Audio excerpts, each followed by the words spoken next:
할렐루야. 7월 26일 토요일 새벽 기도를 시작하겠습니다. 사도신경으로 우리의 신앙을 고백합니다. 나는 전능하신 아버지 하나님 천지의 창조주를 믿습니다. 나는 그의 유일하신 아들 우리 주 예수 그리스도를 믿습니다.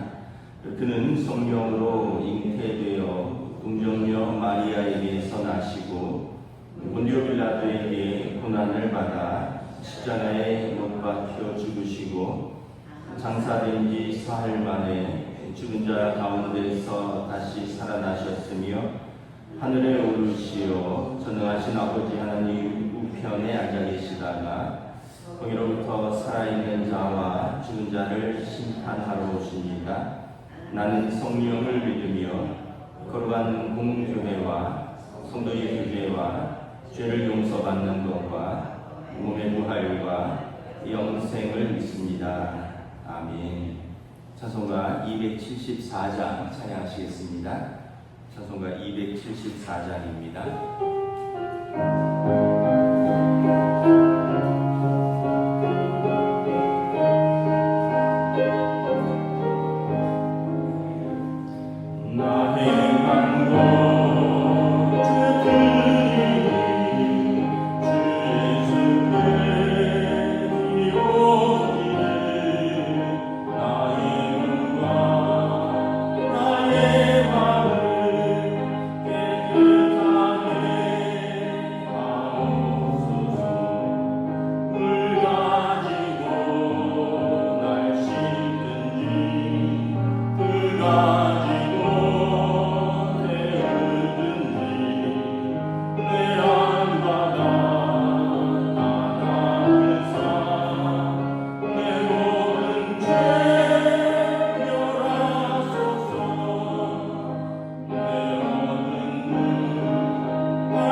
에스겔서 7장 1절에서 13절까지 말씀입니다. 에스겔서 7장 1절에서 13절까지 말씀입니다. 다 찾으신 줄 알고 저와 여러분들이 한 절씩 교도하겠습니다. 구약성경 1157페이지 에스겔서 7장 1절에서 13절입니다. 또 여호와의 말씀이 내게 임하여 이르시되 너희 자야 주 여호와께서 이스라엘 땅에 말씀하셨느니라. 끝났도다. 이 땅 사방의 일이 끝났도다. 이제는 내게 끝이 이르렀나니 내가 내 진노를 내게 나타내어 내 행위를 심판하고 내 모든 가증한 일을 보응하리라. 내가 너를 불쌍히 여기지 아니하며 긍휼히 여기지도 아니하고 내 행위대로 너를 벌하여 내 가증한 일이 너희 중에 나타내게 하리니 내가 여호와인 줄을 너희가 알리라. 주 여호와께서 이같이 이르시되 재앙이로다. 비상한 재앙이로다. 볼지어다. 그것이 왔도다. 끝이 왔도다. 끝이 왔도다. 끝이 너희에게 왔도다. 볼지어다. 그것이 왔도다. 이 땅 주민아, 정한 재앙이 내게 임하도다. 때가 이르렀고 날이 가까웠으니 요란한 날이요 산에서 즐거이 부르는 날이 아니로다. 이제 내가 속히 문을 내게 쏟고 내 진노를 내게 이루어서 내 행위대로 너를 심판하여 내 모든 가증한 일을 내게 보응하되 내가 너를 불쌍히 여기지 아니하며 긍휼히 여기지도 아니하고 내 행위대로 너를 벌하여 너의 가증한 일이 너희 중에 나타내게 하리니 나 여호와가 때리는 이임을 내가 알리라. 볼지어다. 그날이로다. 볼지어다. 임박하도다. 정한 재앙이 이르렀으니 몽둥이가 꽃이 피며 교만이 싹이 났도다. 포악이 일어나서 죄악의 몽둥이가 되었은즉 그들도 그 무리도 그 재물도 하나도 남지 아니하며 그 중에 아름다운 것도 없어지리로다. 때가 이르렀고 날이 가까웠으니 사는 자도 기뻐하지 말고 파는 자도 근심하지 말 것은 진노가 그 모든 무리에게 임함이로다. 파는 자가 살아있다 할지라도 다시 돌아가서 그 판 것을 13절 함께 있습니다. 파는 자가 살아있다 할지라도 다시 돌아가서 그 판 것을 얻지 못하리니 이는 묵시가 그 모든 무리에게 돌아오지 아니하고 사람이 그 죄악으로 말미암아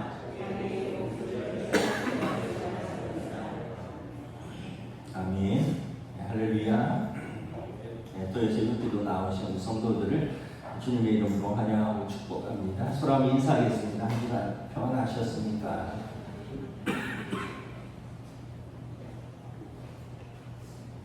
네, 저도 한 주간 휴가 잘 다녀왔습니다. 저 보니까 지구가 전체적으로 끓는 것 같아요. 얼마나 뜨거운지 하여튼 어디나 지금 다 더운 것 같고 오늘 내일은 38도 이른다니까 각별히 또 더 더위 신경 쓰셔야 될 것 같습니다. 에스겔서를 이렇게 지금 새벽마다 말씀을 보고 있는데 에스겔은 이제 이스라엘의 남유다의 마지막 한 22년간 활동한 선지자입니다. 그 22년 중에서 포로로 끌려가서 15년 이상 활동했던 선지자입니다. 바벨론 1차 침공, 2차 침공, 3차 침공에서 나라가 완전히 망하는데 2차 침공 때 여호야긴 왕과 함께 포로로 잡혀가서 바벨론의 그발 강가에서 이제 포로로 그 수로 공사에 동원돼서 그곳에서 일하다가 하나님의 인재의 말씀 가운데 선지자로 부름을 받죠. 그리고 그때가 에스겔 나이 30살이었습니다. 에스겔이 하나님께서 그 입에 말씀을 넣어주시고 내 백성이 교만하고 완악하여서 안 들을 것이다. 그래도 듣든지 안 듣든지 너는 가서 내 백성을 향한 하나님의 말씀을 선포하라. 그래서 에스겔이 주중에 말씀을 보셨겠지만 행동으로 선지자가 행동으로도 또 말씀으로도 이렇게 하나님의 뜻을 선포하는 내용을 볼 수 있습니다. 오늘 말씀도 지금 이 땅에 끝이 임하였다라고 경고하고 있습니다. 1절에 보면 2절에 보면 끝났도다. 이 땅 사방의 일이 끝났도다. 내게 끝이 이르렀나니. 또 3절에도 보면 내게 끝이 이르렀나니. 또 6절에도 보면 끝이 왔도다. 끝이 왔도다. 끝이 너에게 왔도다. 7절에 보면 이제 때가 이르렀다. 이제 끝이 다가오고 있다는 거예요. 그 끝을 보고 이제 돌이키면 이 끝에서 살아날 것이고, 돌이키지 못하면 그 끝을 그대로 맞이할 것입니다. 선포하는 것이죠. 남유다의 끝이 왔다고 선포하는 것입니다. 이미 주전 722년에 북이스라엘은 아시리아에 의해서 망했고요. 지금 남유다가 남아있는데, 남유다도 이제 바벨론에 의해서 벌써 2번 침공을 당했고, 왕과 일부 신하들이 포로로 잡혀갔고, 아직 시드기야 왕이 통치하고 있는데, 그럼에도 불구하고 이렇게 경고가 주어졌는데도 이스라엘 왕과 또는 그 백성들 중에서 일부는 그래도 아직 우리 나라가 있고 왕이 있고 우리는 망하지 않을 것이다. 또 선지자들 중에서도 거짓 선지자들도 있을 거 아니에요. 하나님께서 우리를 끝까지 지키고 보호하신다. 걱정하지 말아라. 근데 에스겔은 끝이 다가오고 있다라는 거예요. 너희는 이제 끝을 보게 될 것이다. 왜 끝인가? 하나님과의 언약을 반복해서 깨뜨렸기 때문에 그렇습니다. 출애굽기 19장에 보면 세계가 다 내게 속하였나니 너희가 내 말을 잘 듣고 내 언약을 지키면 너희는 모든 민족 중에서 내 소유가 되겠고 너희가 내게 대하여 제사장 나라가 되며 거룩한 백성이 되리라. 하나님께서 모세를 통하여 언약을 맺으신 이유는 하나님을 경외하고, 그래서 이스라엘이 하나님의 제사장 나라가 되라는 거예요. 제사장 나라는 하나님과 백성 사이에 서는 사람이 제사장이거든요. 모든 나라가 하나님의 것인데 누가 그 가운데 서서 하나님 경외함을 보여주고 하나님의 말씀을 가르쳐서 이 땅 가운데 제사장 나라로 살라고 이스라엘을 제사장 나라로 부르셨다는 것입니다. 그런데 이스라엘이 우상 숭배로 이 언약을 깨뜨렸다라고 말을 합니다. 호세아서에 보면 하나님께서 거룩한 신부로 이스라엘을 부르셨는데 이 신부가 자꾸 외간 남자를 만나는 거예요. 부정행위를 하는 거죠. 그래서 이 우상 숭배를 영적인 간음으로 표현을 하는 것입니다. 그러니까 하나님께서 이 언약을 이스라엘이 깨뜨리는데 내가 어떻게 이 언약을 지킬 수 있겠느냐. 또 하나는 창세기 18장 19절에 보면 내가 그로 그 자식과 건속에게 명하여 여호와의 도를 지켜 의와 공도를 행하게 하려고 그를 택하였나니 이는 나 여호와가 아브라함에 대하여 말한 일을 이루려 함이니라. 하나님이 아브라함을 통하여 언약을 맺으신 이유가 있는데, 하나님이 아브라함을 부르시고 축복의 통로로 너를 축복한 자를 내가 복주고 너를 저주하는 자를 내가 저주하리니, 아브라함을 부르신 이유는 너와 내 자식과 내 건속이 여호와의 도를 지켜서 여호와의 의와 공도를 이 땅 가운데 행하게 하려고 택하였다는 거예요. 의와 공도는 하나님의 의, righteousness, 하나님의 올바름입니다. 공도, justice입니다. 하나님의 정의입니다. 하나님의 백성을 하나님께서 부르시고 그들과 언약을 맺으신 이는 하나님의 의와 하나님의 justice, 공의를 행해서 이 땅 가운데 선한 하나님의 백성으로서의 삶을 살라고 부르셨다라는 거예요. 그런데 소돔과 고모라처럼 이스라엘이 악함으로 하나님의 의와 공도를 깨뜨렸다는 거예요. 그러니까 이스라엘이 아브라함과의 언약도 깨뜨렸고 모세와 맺은 언약도 깨뜨린 거죠. 하나님 경외함도 깨뜨리고 그들의 삶에서 하나님의 의도 없고 공의도 없다. 그러므로 이제 끝이 가까이 왔다. 언약을 계속 반복해서 깨는데 하나님께서 어떻게 그들을 그대로 내버려 둘 수 있느냐? 그러면 하나님이 공의의 하나님이시고 하나님의 의와 공도가 올바로 서겠느냐라는 것이죠.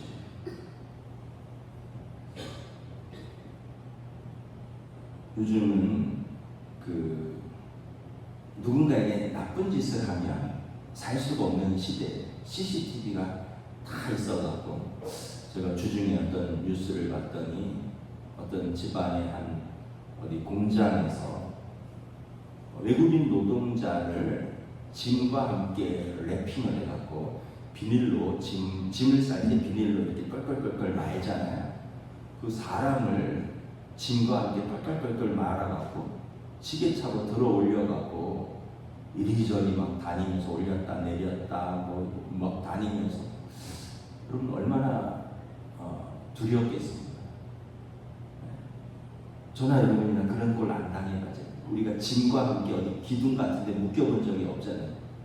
이거 자체로 엄청난 학대인데 거기에 지게차로 들었다가 놨다 옆으로 옮겼다가 말았다. 근데 문제는 이게 다 CCTV라든가 영상에 찍힌다는 거예요. 그리고 이게 공론화돼서 대통령이 봤어요. 고용노동부에 명을 해갖고 그 지방노동청과 고용노동부에서 무려 16명의 감독관이 그 공장에 들이닥쳤어요. 심판을 받는 거죠. 누군가에게 요즘은 악을 행하면 악을 행한 개인 그리고 회사, 요즘은 어떻게 누군가는 나쁜 짓을 할 수 없는 시대. 과거에는 힘이 있고 이러면 묻혀지기도 하고 넘어가기도 하고 무마되기도 했는데 요즘은 다 카메라를 갖고 있고요. 다 녹화하고요. 다 녹음하고요. 얼굴이 다 드러나니까 국회의원도 장관도 더 이상 할 수 없는 거죠. 낙마하는 거죠. 왜냐하면 내가 이렇게 괴롭힘을 받았는데 이 사람이 그런 장관에서 되겠느냐. 다 드러나니까 그러니까 결국은 이 땅에서도 심판을 받고 그런데 우리가 이 땅에서 혹시나 넘어가도 하나님 앞에서 하나님께서 공도 하나님의 의와 공의를 지키라고 우리를 부르셨는데 우리가 그렇게 살지 못한다면 하나님께서 가만히 두시겠느냐. 근데 그래서 우리가 이제 예수님께서 너희가 세상의 소금과 빛이라 빛을 등경 아래 두지 않고 빛은 이렇게 걸어둔다 그러잖아요. 그래서 빛이 온 집안에 환히 비추게 하는데 너희가 세상의 빛이라. 이 빛은 너희의 착한 행실로 하나님께 영광을 돌리게 하라. 그 세상은 하나님을 알지 못한다는 거예요. 우리의 착한 행실로 우리가 하나님의 자녀인 것을 알고 우리의 착한 행실로 그들이 하나님께 영광을 돌린다. 그리고 우리가 더불어서 하나님 경외할 때 사실은 우리가 하나님 앞에 어찌 우리의 의와 그 공의로 하나님 앞에 설 수 있겠습니까? 그러나 하나님 경외함으로 하나님의 의 대신 예수님을 우리가 영접하고 그 예수님의 십자가의 속량으로 하나님께서 우리를 의롭다 하시는 자비와 긍휼을 베푸시는 것입니다.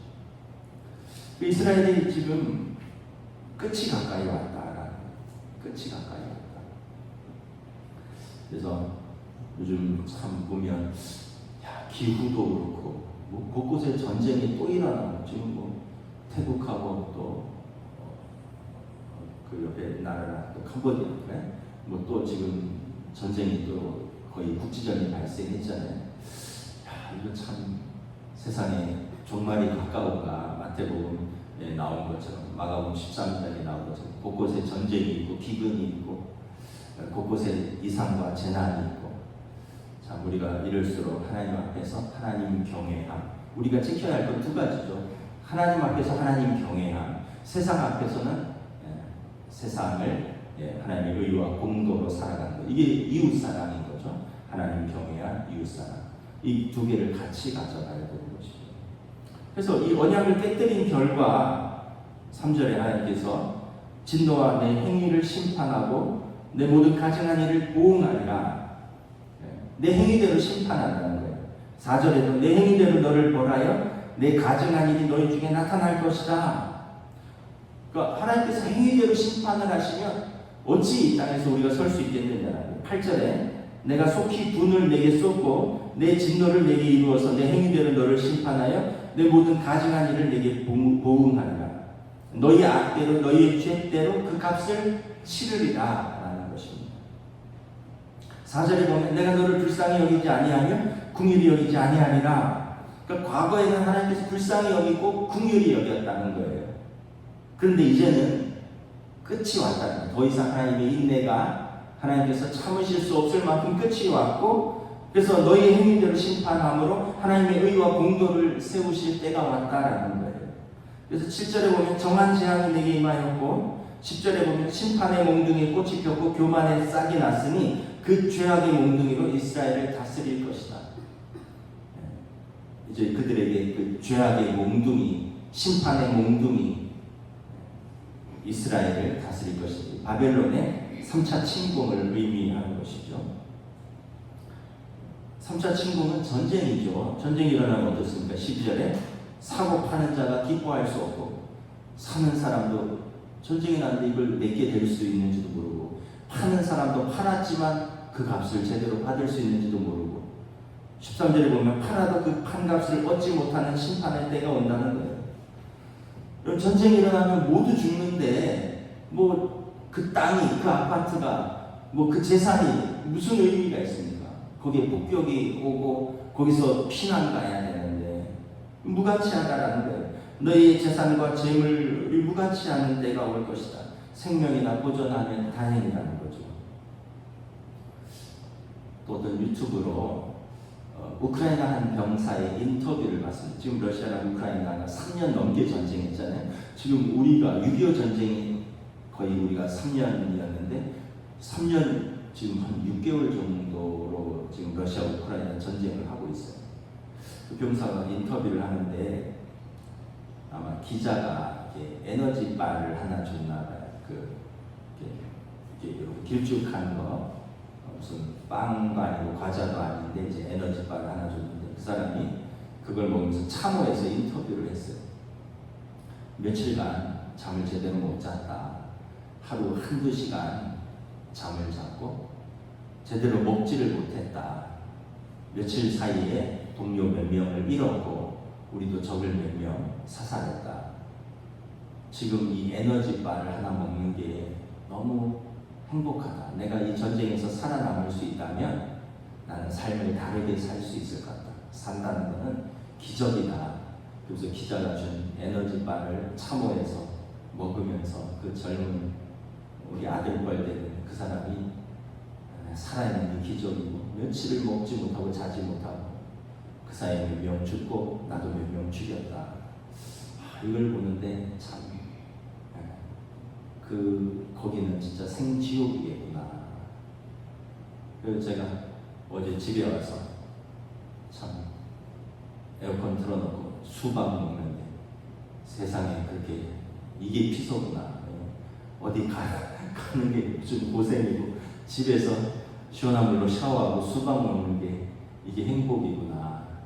그러니까 우리가 이걸 보면서 참 하루하루 살아간다는 것, 이게 하나님의 은혜로 사는 것, 하나님의 은혜와 자비와 긍휼하심 안에서 살아간다는 것. 이 땅에 전쟁이 없고 이 땅에 기근이 없고 이 땅에 재난이 없고 그것만 해도 우리가 감사해야 되지만 더불어서 우리가 우리를 통하여 하나님께 예배드리고 그래서 우리가 하나님과 세상 가운데 제사장의 백성으로서 살고 또 우리가 우리에게 주신 사람들에게 하나님의 의와 공도를 보여줘서 우리의 이웃사랑을 통하여 세상이 이웃사람들이 하나님의 사랑을 알고 우리가 하나님의 백성인 것을 알고 그들로 하나님께 영광을 돌리게 하려고 우리를 부르셨다.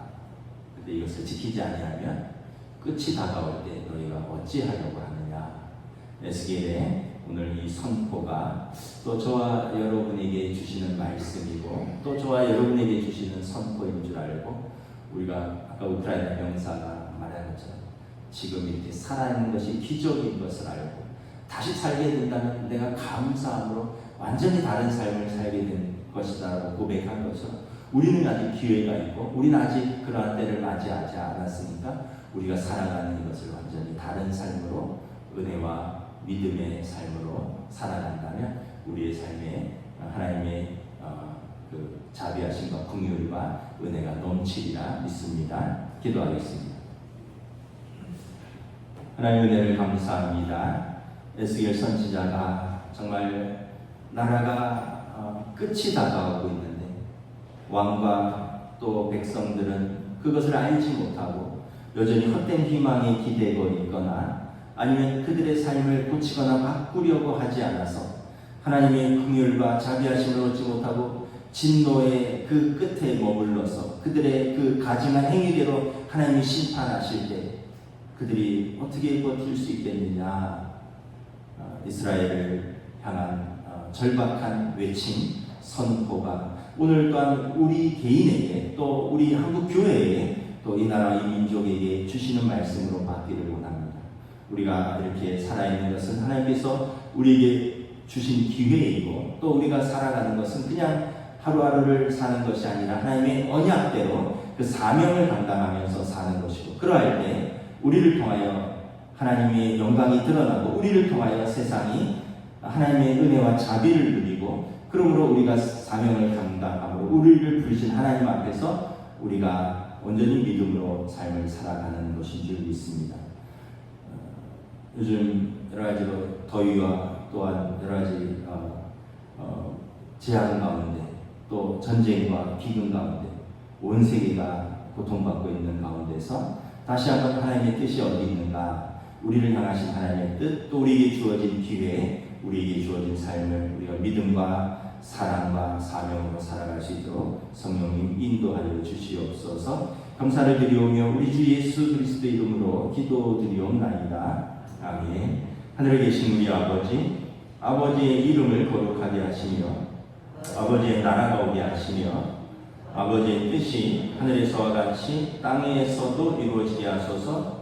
오늘 우리에게 일용할 양식을 주시고 우리가 우리에게 잘못한 사람을 용서하여 준 것 같이 우리 죄를 용서하여 주시고 우리를 시험에 빠지지 않게 하시고 악에서 구하소서. 나라와 권능과 영광이 영원히 아버지의 것입니다. 아멘.